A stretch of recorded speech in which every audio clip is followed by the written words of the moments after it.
Damai sejahtera dari Allah yang melampaui segala akal, itulah yang memelihara hati dan pikiranmu di dalam Kristus Yesus Tuhan kita. Amin. Bapak Ibu Jemaat yang dikasihi Tuhan, firman Tuhan yang diberitakan bagi kita pada Advent ketiga ini tertulis di dalam 1 Tesalonika 5 ayat 16 sampai dengan ayat 24. Demikian firman Tuhan. Bersukacitalah senantiasa. Tetaplah berdoa. Mengucap syukurlah dalam segala hal. Sebab itulah yang dikehendaki Allah di dalam Kristus Yesus bagi kamu. Janganlah padamkan roh. Dan janganlah anggap rendah nubuat-nubuat. Ujilah segala sesuatu dan peganglah yang baik. Jauhkanlah dirimu dari segala jenis kejahatan. Semoga Allah damai sejahtera menguduskan kamu seluruhnya. Dan semoga roh, jiwa, dan tubuhmu terpelihara sempurna dengan tak bercacat pada kedatangan Yesus Kristus Tuhan kita. Ia yang memanggil kamu adalah setia. Ia juga akan menggenapinya. Demikian firman Tuhan. Saudara-saudara, tidak terasa kita sudah masuk ke dalam Advent yang ketiga. Sudah bagaimana persiapan hati kita untuk menyambut kedatangannya. Kalau pada Advent sebelumnya ajakan pertobatan itu sangat luar biasa diserukan kepada kita. Di Advent ketiga ini kita mau diajak untuk memiliki modal bagaimana kita juga boleh beradvent pada masa kita berada di tengah-tengah dunia ini. Kita mau diajak untuk mempersiapkan diri sehingga seperti tema minggu kita ini, hidup kita tak bercacat pada kedatangan Tuhan. Apa yang mau dipersiapkan? Apa yang harus kita persiapkan pada Advent ketiga ini? Yang pertama sekali, bersukacitalah senantiasa. Bapak Ibu Saudara-saudara, mudah-mudahan pagi ini sebelum datang ke gereja ini tidak ada yang berantem dulu dari rumah ya. Mudah-mudahan tidak ada tadi pagi itu teriakan-teriakan karena buru-buru mau ke gereja. Kadangkala apa yang kita kerjakan, rutinitas kita itu membuat kita kehilangan sukacita. Kadangkala setiap apa yang kita lakukan itu yang tadinya kita harapkan itu membawa sukacita, ternyata lama-lama justru menjadi beban hidup kita. Coba perhatikan, kita berdoa supaya anak-anak kita mendapatkan pekerjaan. Itu sukacita, sukacita. Tetapi setelah dapat pekerjaan, yang ada justru mulai tambah lagi keluh kesahnya. Karena pekerjaan itu tidak sanggup untuk memenuhi kebutuhan hariannya. Saudara-saudara, biasanya kalau masuk bulan Desember maunya ada yang baru ya. Minimal baju baru. Ya kan? Tapi yang tadinya baju baru itu membawa sukacita, ternyata ketika ngambil dari tukang jahit itu justru membawa keluh kesah. Ibu-ibu akhirnya pusing dengan harga uang jahit.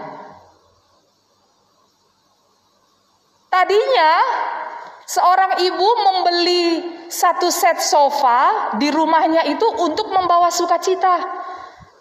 Supaya nanti kalau ada tamu saya datang itu bisa duduk enak.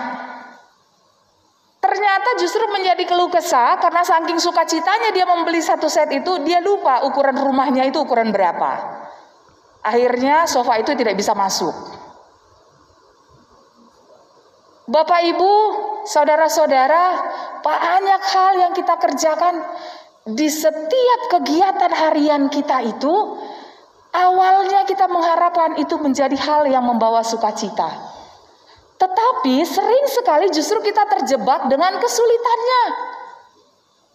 Karena itu Paulus mengingatkan kepada kita, bersukacitalah senantiasa. Senantiasa, selalu. Mengapa itu penting? Karena dengan bersukacita itu akan membawa semangat baru di dalam kehidupan kita. Coba praktekkan. 1 minggu ibu-ibu tidak ada dulu yang marah di rumah. Saya yakin 1 kerutan akan hilang dari wajahmu, Inam.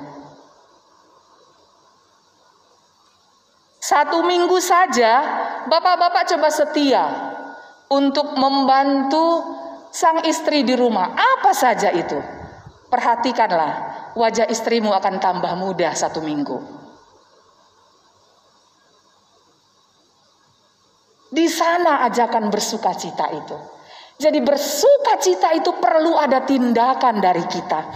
Bagaimana kita mau membuat keadaan kita menjadi lebih baik. Jangan harapan orang lain yang membuat lebih baik di tengah-tengah rumahmu. Harus kita yang membuat keadaan lebih baik di tengah-tengah rumah kita. Ajakan itu menjadi ajakan pertama yang diberikan oleh Paulus ketika kita mau menantikan kedatangan Tuhan. Maka menantikan kedatangan Tuhan itu perlu ada sebuah tindakan yang berulang-ulang. Yang pertama sekali karena itu dimulai dengan rasa sukacita. Karena itu nanti pulang dari gereja ini mulailah berikan senyum Pepsodent. Itu menjadi sebuah senjata awal kita memulai keadaan menjadi lebih baik. Lalu kemudian yang kedua, tetaplah berdoa. Bukan bolong-bolong atau berdoa ketika kita membutuhkan sesuatu. Kita berdoa ketika kita mengalami kesulitan dan lain sebagainya. Atau berdoa menjadi sebuah rutinitas makan. Tetapi kita mau diajak untuk tetap berdoa di dalam kehidupan kita. Karena doa itu kita imani menjadi nafas kita. Coba kita bayangkan kalau kita lupa bernafas. Maka demikian juga dengan orang percaya. Kalau dia lupa untuk berdoa, maka dia kehilangan jiwanya. Untuk itu Bapak Ibu Saudara-saudara, hari ini kita kembali diingatkan dalam Advent ketiga ini, jangan lupa untuk bernafas, maka jangan lupa untuk berdoa. Jangan lupa untuk berdoa, tetaplah berdoa. Sesulit apapun kehidupanmu saat ini, tetaplah berdoa. Kita menganggap bahwa kita tidak mampu keluar dari keadaan sulit ini. Tetaplah berdoa. Kita melihat begitu banyak sekarang yang menjadi yang terus menerus harus positif kena COVID-19. Jangan pernah khawatir, tetaplah berdoa. Karena hanya dengan kekuatan doa lah yang dapat kita andalkan untuk kita boleh keluar dari keadaan sulit ini. Pekerjaan yang tidak menentu, keluarga, anak-anak yang mungkin sulit kita atur, atau mungkin anak-anak yang jauh dari pandangan kita, sehingga kita tidak tahu bagaimanakah keadaan mereka, bawa di dalam doa. Tetaplah kita berdoa. Karena hanya dengan kekuatan doa, kita mampu keluar, dan kita mampu kuat menghadapi keadaan kita saat ini. Lalu kemudian ketika kita boleh bersukacita, kita tetap berdoa. Ingatlah untuk mengucap syukur. Ingatlah untuk mengingat segala kebaikan Tuhan yang boleh kita alami di dalam kehidupan kita sampai saat ini.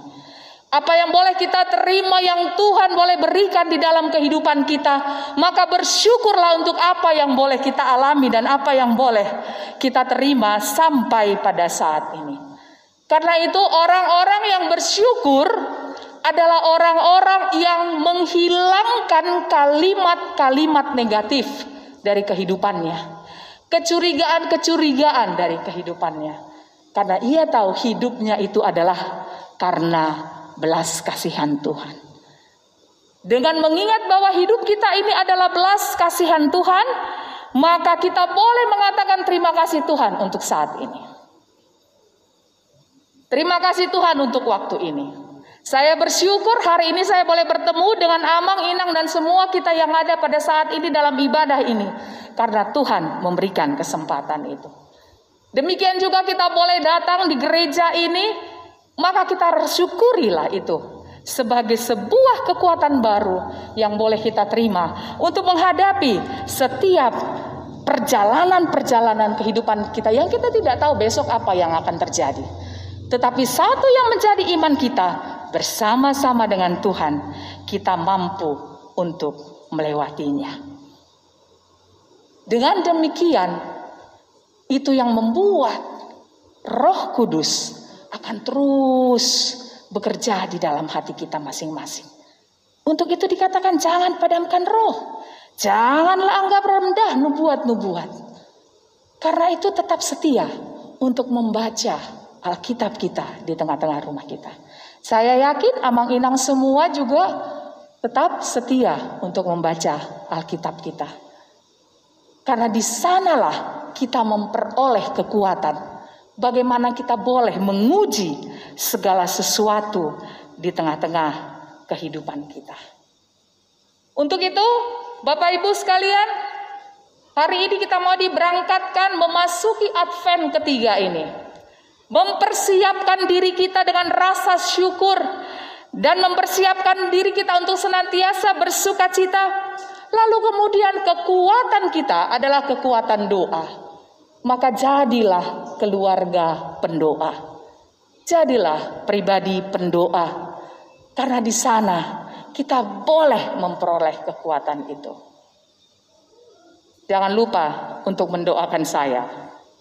Jangan lupa untuk mendoakan seluruh majelis di tengah-tengah gereja ini. Dan jangan lupa untuk mendoakan negara kita. Agar negara kita boleh terus melakukan pelayanan yang terbaik bagi bangsa ini. Dan kita juga bersyukur secara khusus bahwa Sinode Godang HKBP boleh berjalan dengan baik dan sudah terpilih para pemimpin-pemimpin gereja kita untuk 4 tahun periode ke depan. Tetap doakan para hamba Tuhan agar boleh melakukan pelayanan yang terbaik demi kemuliaan Tuhan. Maka dengan demikian ketika kita mempersiapkan diri untuk menyambut kedatangan Tuhan, di tengah-tengah rumah kita hadir damai sejahtera. Di tengah-tengah rumah kita akan penuh dengan pujian-pujian. Ada satu cerita yang sangat menarik yang baru saya dapatkan. Ternyata di Botohamundo tahe kampung Kristen di Pematang Siantar. Ya. Kenapa namanya kampung Kristen? Ternyata dulu setiap jam 6 itu seluruh orang-orang Kristen itu masuk ke rumahnya. Lalu kemudian mulailah terdengar nyanyian-nyanyian. Lalu kalau jam 6 sore juga demikian. Kemudian orang-orang yang non-Kristen kemudian bertanya, di mana-mana ada yang bernyanyi, di mana-mana ada yang bernyanyi. Ini kampung apa? Oh, ini kampung orang Kristen ini. Karena itulah nama tempat itu menjadi kampung Kristen.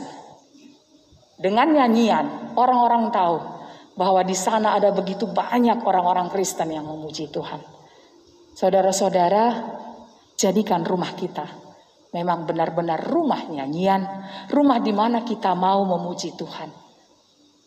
Jangan mau hanya berdoa sendiri. Kalau di rumah ada 2 orang, dua-duanya saling berdoa bersama-sama. Kalau di rumah ada 10 orang, 10 orang duduk bersama-sama, bernyanyi bersama, berdoa bersama. Bapak Ibu saudara-saudara, sekarang begitu banyak orang-orang muda yang tidak mencintai baik adat, baik gerejanya, apalagi bahasanya. Mengapa? Karena kami tidak mendapatkannya di rumah kami masing-masing. Untuk itu mulailah di dalam rumah kita. agar rumah kita adalah rumah yang penuh sukacita, rumah di mana setiap pribadi berdoa bersama, dan di sana ada rasa syukur yang luar biasa. Kalau lebih banyak kita mengucapkan kata rasa syukur, maka yang muncul adalah rasa syukur dan penuh sukacita. Ingatlah, ucapan adalah doa. Karena itu hari ini kita mau diajak dan dikuatkan. Mari seluruh Amanginang Jemaat HKBP Jatinegara, bersyukurlah dan senantiasalah bersukacita dan tetaplah berdoa. Amin. Terima kasih Bapa untuk firman-Mu yang mengingatkan kami bahwa di dalam kehidupan kami ini adalah kehidupan yang penuh dengan rasa syukur. Untuk itu ingatkan kami selalu untuk bersyukur atas apa yang kami terima, atas apa yang kami alami. Mungkin terkadang kami tidak selalu menerima apa yang kami minta.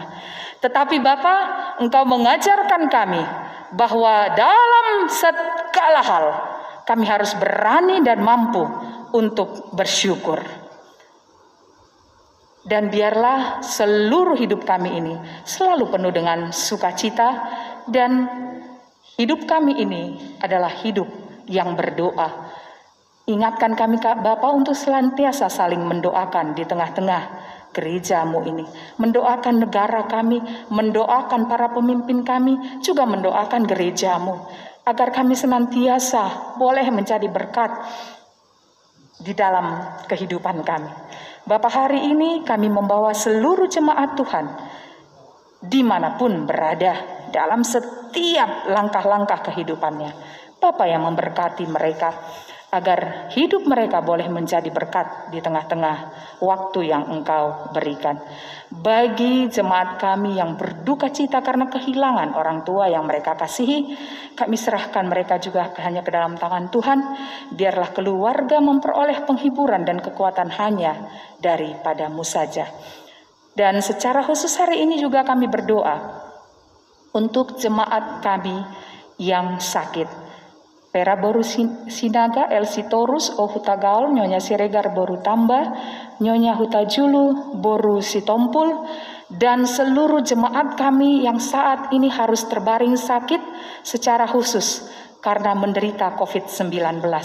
Bapa, dimanapun mereka dirawat, baik di rumah ataupun di rumah sakit dan di tempat-tempat isolasi, kami serahkan mereka hanya ke dalam tangan Tuhan. Dengan kekuatan darah anak-Mu Tuhan Yesus Kristus, kami percaya kesehatan dan kesembuhan akan mereka peroleh daripada-Mu, dan lewat semua itu kami memperoleh sukacita dan nama-Mu yang akan semakin dipermuliakan. Untuk setiap jemaat Tuhan yang menerima sukacita lewat ulang tahun perkelahiran dan ulang tahun perkawinan, kami bersyukur dan kami bersukacita bersama-sama dengan mereka. Maka Bapa, biarlah sukacita waktu yang Engkau berikan itu bertambah umurnya, bertambah jugalah kekuatan dan kebijaksanaan yang daripada-Mu, agar semua jemaat Tuhan itu boleh menjadi berkat di tengah-tengah kehidupan mereka. Terima kasih Bapa. Untuk setiap tantangan, kesulitan yang harus kami lalui di dalam kehidupan kami ini, kami percaya semua itu boleh kami lewati bersama-sama dengan Engkau yang memberikan kekuatan kepada kami. Terima kasih Bapa. Untuk setiap harapan dan impian kami yang masih tersembunyi, kalaulah boleh kami meminta, Tuhan, Engkau yang memenuhi setiap harapan dan impian kami itu, dan kami serahkan hanya ke dalam tangan pengasihan-Mu saja. Jadilah kehendak-Mu, bukan kehendak kami. Di dalam nama anak-Mu Tuhan Yesus Kristus kami berdoa. Amin.